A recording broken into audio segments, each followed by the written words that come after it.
શ્રી ગણેશાય નમઃ. નમસ્કાર શ્રોતા મિત્રો, સ્વાગત છે તમારું ફરી એકવાર આપની ભક્તિ ચેનલ ખીમજી કાચરિયા. मिलना कठिन है। संसार में सब मिल जाएंगे लेकिन सदगुरु नहीं मिलेगा। एक काल में एक ही सदगुरु होता है, लेकिन सब संत महात्मा पर नाम के आगे सदगुरु लिखते हैं, बराबर।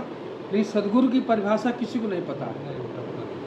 तो जग जीवन से अलग है, 20 कला जही माई, सदगुरु प्रभु के रूप है। 12 कला थी, कृष्ण को 16 कला थी, सदगुरु को 20 कला। तो 20 कला भूषित गुरुदेवा, सचिदानंद भाव तन सेवा, बराबर। कि जहाँ रक्षक आपन नहीं कोई, तहाँ रक्षा सदगुरु से होई। आपन सगा सहज हित चाहे, असमर्थ सहज दया गुरु। अपना सगा कौन है? सदगुरु, बराबर। एक समय हमारा जीव और ब्रह्म से मेल कब होगा? ब्रह्म कौन है? सदगुरु। सदगुरु ब्रह्म स्वरूप है, अनर स्वरूप के माय। अपार सदे जग जीव को, कंचन रूप बनाए। सदगुरु ब्रह्म स्वरूप का ज्ञान रूपी पारस जब इस आत्मा को छू लेता है, वो स्वर्ण के समान हो जाता है। सोने की पहचान किसको? सोनार की, दूसरा कोई नहीं कर सकता, बराबर। इसलिए ज्ञान रूपी पारस सदगुरु जिस आत्मा को दे देता है, अब उस आत्मा की पहचान सदगुरु करेगा, हम नहीं कर सकते आपको, बराबर। क्योंकि उसकी पकड़ आपकी आत्मा से है। उसका ज्ञान रूपी आप पारस आपने ले लिया, स्पर्श कर दिया, आपकी आत्मा स्वर्ण के समान हो गई। उसी विषय में क्या कहते हैं? काया कंचन की बनी, बराबर, माटी में मिल जाए। जन्म मरण चक्कर पड़ो, हाथ मीज पछताए, बराबर। काया कंचन की बनी, माटी में मिल जाए। सदगुरु ने कहा, ये तो सोने की है, इधर मिट्टी मिल जाएगी। इसको तराशने के लिए सुनार के पास जाना पड़ेगा। वो सुनार कौन है? सदगुरु, जो इस जीव का कर्णधार है, बराबर। डूबती हुई नैया को उबारने वाला सदगुरु है। सदगुरु का ज्ञान नष्ट नहीं होता है। कब तक? जब तक इस जीव को मुक्त नहीं कर देगा, जब तक इस जीव को आवागमन चक्कर से छुड़ा नहीं देगा। सदगुरु का काम वही है, बराबर। हम लोग तो क्या भूल गए हैं? इस संसार में आके हम भूल गए हैं।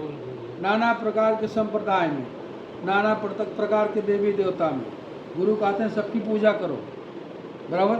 लेकिन हमारा ज्ञान लेके उसको जोड़ दो। एक घर में जो पूजा करते हैं ना, एक शुरुआत है, बराबर। ये प्राइमरी की पूजा है। लेकिन जैसे कहते हैं ना, 1 से लेकर 12 तक बच्चा पढ़ता है, 12वीं क्लास तक, बराबर।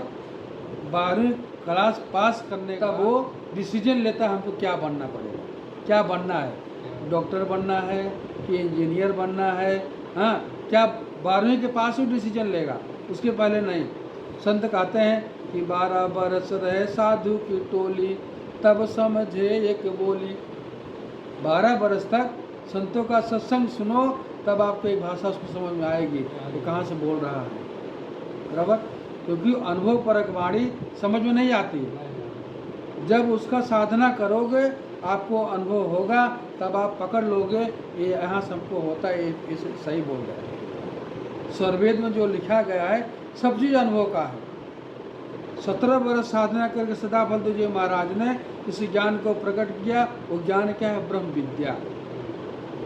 कि ब्रह्म विद्या है ब्रह्मजा, है ईश्वरी धार, दबे न सारी शक्ति से सदगुरु जगत प्रचार। सदगुरु के ज्ञान ब्रह्म विद्या है। ब्रह्म चाहता है ब्रह्म का प्रचार, ब्रह्म चाहता है ब्रह्म के ज्ञान जन जन तक पहुँचे।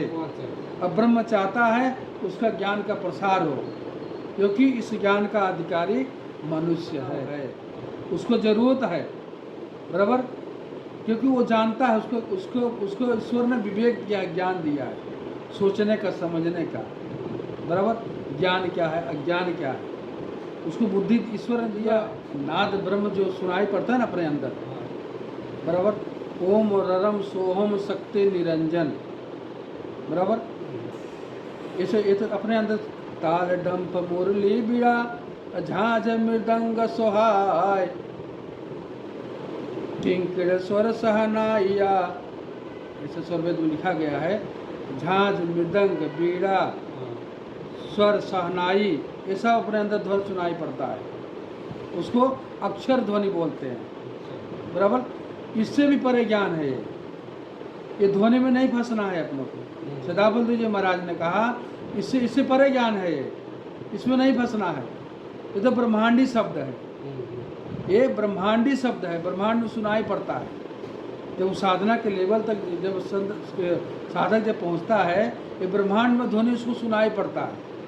बराबर, जो हम बाहर जो ध्वनि सुनते हैं, ताल डंप मुरली बीड़ा झांझ मृदंग, ये सब बाजा अपने अंदर ध्वनि सुनाई पड़ता है। इसलिए सर्वेंद्र स्वामी जी लिखा ताल डंप मुरली बीड़ा झांझ मृदंग सहाय, ये सब अपने अंदर सुनाई पड़ता है। लेकिन ये जो ज्ञान है उससे आगे है, ये सब ज्ञान पीछे छूट जाएगा। क्योंकि पंचक्षिति है योग की, एक जन्म नहीं पाए, कोई कोई गुरु के लाल है, अंत महल पर जाए। तो प्रथम द्वितीय कोई तृतीय में, छित चतुर्थ कोई पाए, धीर संयम हंस है, अंत महल पर जाए। व्यंगम योग की 5 कोटि से आत्मा है। प्रथम द्वितीय तृतीय, प्रथम का ज्ञान क्या है? मन को रोकना। प्रथम का ज्ञान क्या है व्यंगम योग में? मन को रोकना। दूसरे में मन को निर्मल करना। तीसरे में त्रिवेणी में पहुंचना। बराबर, निर्मल को वो त्रिवेणी में स्नान करेंगे तब अपने अंदर जो त्रिवेणी है, अपने शरीर में जो त्रिवेणी, उस त्रिवेणी में।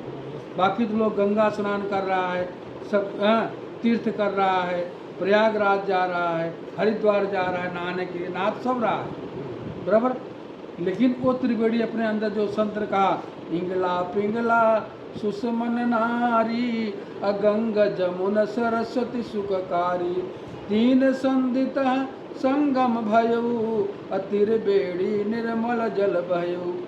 जहाँ पर त्रिवेणी मिलान होता है, जहाँ निर्मल जल बह रहा है, उसी त्रिवेणी में स्नान करने के लिए रामायण गोस्वामी जी कहते हैं कि निर्मल मन जन सो मोहि पावा, मोह कपट छल छिप। यानी छल कपट कब दूर होगा? जब आंतरिक त्रिवेणी में स्नान करोगे। बाहर से नहीं, बाहर से लोग स्नान करके आ रहे हैं, फिर भी कपट नहीं जा रहा है, किसी से छल नहीं जा रहा है, सब कुछ कर रहा है, किसी को हत्या कर दे रहा है, कुछ भी कर रहा है, ये दूर नहीं हो रहा है। आंतरिक त्रिवेणी में स्नान करना पड़ेगा। गुरुदेव सर्वेद में क्या लिखते हैं कि साधन मन के साथ है। जो हम पूजा पाठ कर रहे हैं, मन उसमें लगा हुआ है। हम मंदिर जा रहे हैं, हमारा मन घर में है, नौकरी में है, धंधे में है, बिजनेस में है, व्यापार में है। मंदिर तो हम गए हैं, लेकिन हमारा बाहर है।